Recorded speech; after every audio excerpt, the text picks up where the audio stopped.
some absolutely wonderful and some not. I also want you to know that the Andromedans are very concerned about the Earth moving through this gravitational plasmic field, which we call the galactic plane. It is their concern that the planet itself, when it hits it, because of its vibration, its frequency, it's going to bounce off of it at first, creating a huge global quake. There have been discussions as to whether to intervene, to, in other words, align something in front of the Earth to open the pathway through it, or to allow this to occur naturally. Now, the natural part is this. When the Earth moves through the galactic plane, the Schumann resonance of the planet is going to change. It is going to become much, much higher than what it is right now. All indigenous life on the planet will then have to change its harmonic frequency to match that of Earth. Many species will not be able to. A lot of human beings will not be able to. But those that do, it'll be a natural transition into what we know as fourth density, and in some respects, fifth density. Those kids that are coming in with 3 strands of DNA, they will be able to go between 4 and 5. They will be telling us, coming back and teaching us what's ahead of us. They will become the educators. Okay? Half of them are ETs anyway, who have volunteered to come into this place simply because none of our forefathers have ever experienced this before. So, I don't know if there'll be intervention on that or not. There will be Earth changes, though. Okay? And I don't know at the moment, if that happens, where the safest place to be is. I don't know at this point. If I find out, I'll definitely let you know. Okay? But intuitively, you will get it. I'm sure you will get it, that you will be exactly where it is you're supposed to be. And you will know exactly what it is you're supposed to do. Okay? You have to know that, because that's what this is about.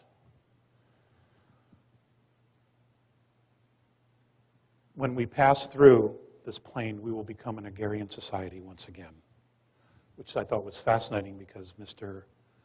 Mellon Thomas talked about that yesterday as well, last night. Based on his death experiences, that's what he was shown as well, that we become an agrarian society again.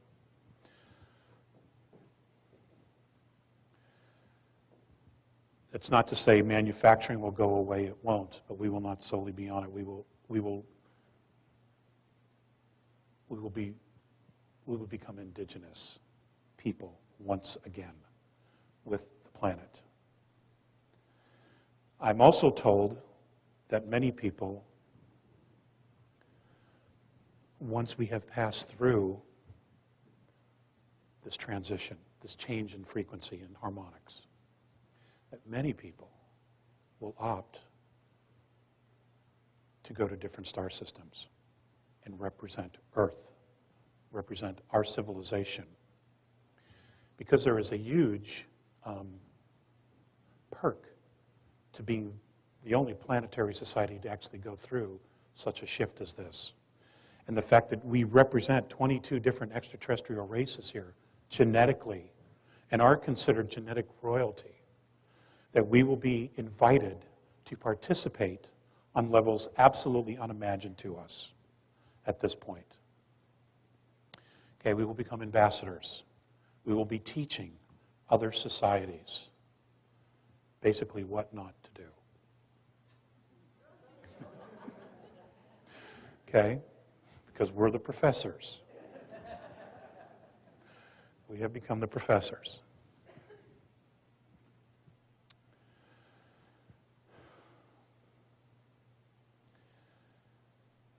A gentleman, and I'm not sure if he's here, his name was Gilbert.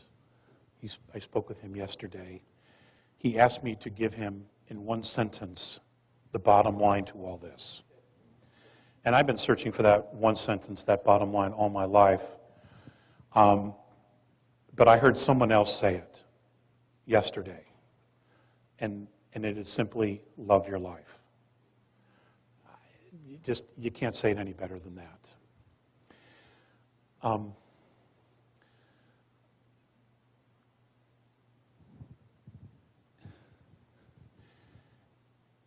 You know, we've lived in the duality of light and dark.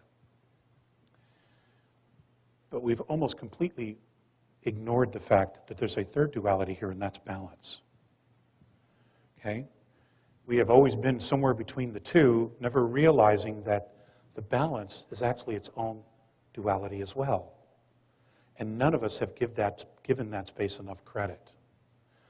And we certainly don't teach that in our spiritual philosophies or religions of the earth, of just finding the balance.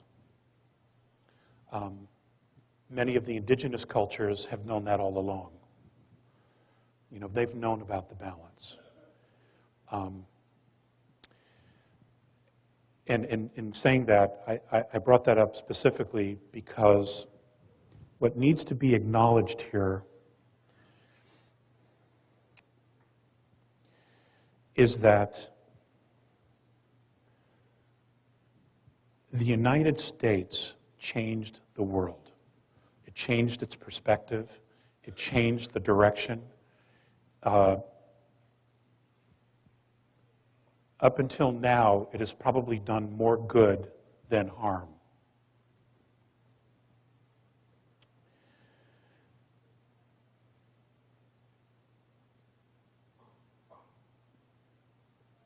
But the consciousness of America has radically changed.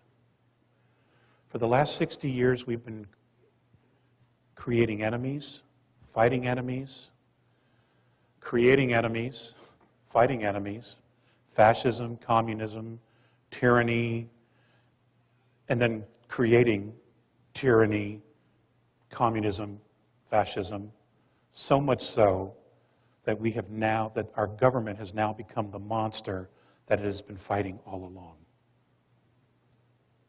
Okay?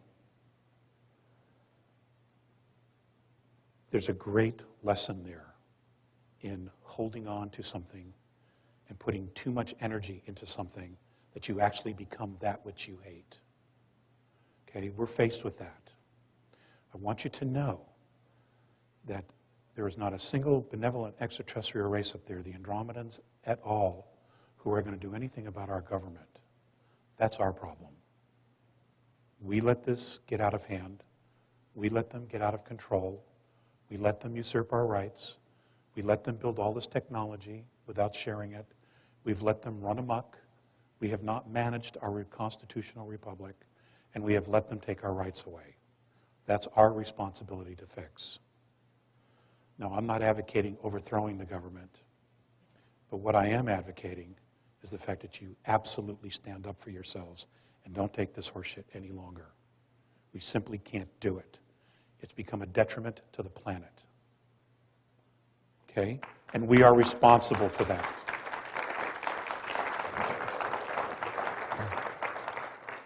Now, having said that,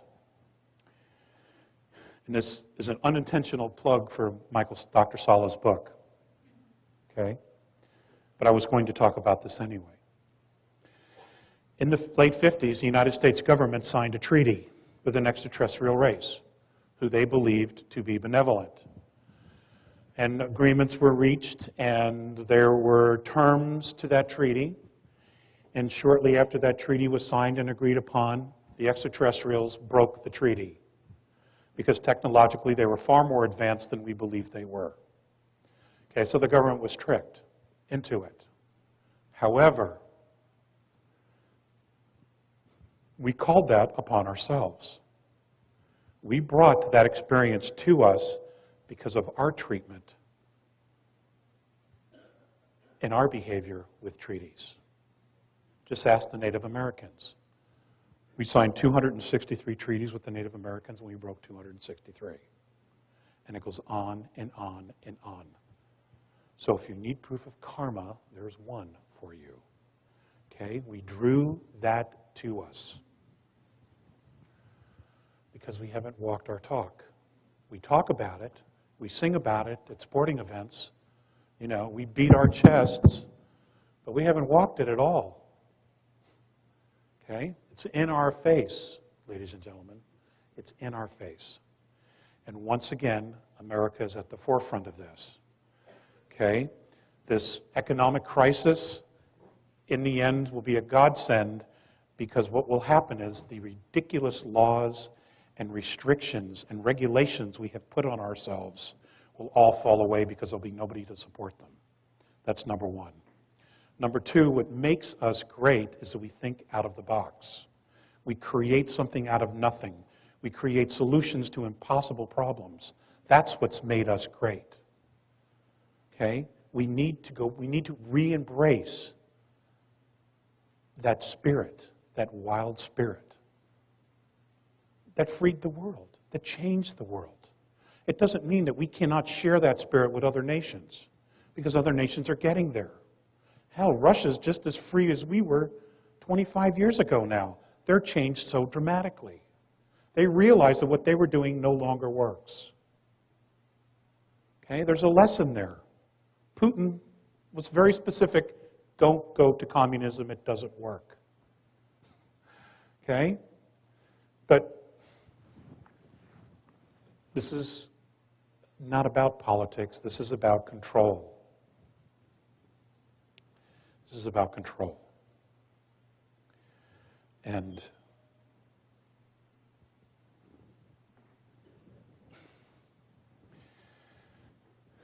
it's about you. It's about me. It's about us. It's about our kids. Okay? It is time to create something different. All you need to do, all of that I've been asked to tell you, is to consciously, intentionally start thinking about what the world looks like. What a new world looks like, the way you want it. Okay? Do you want centralized government? Do you want a monetary system? Do you want to use fossil fuels? Do you want free energy? What is it that you want? Okay? We cannot allow a handful of people to decide the direction of all of humanity. They are only going to be self-serving. This is our responsibility, because this is our reality. We're creating this together.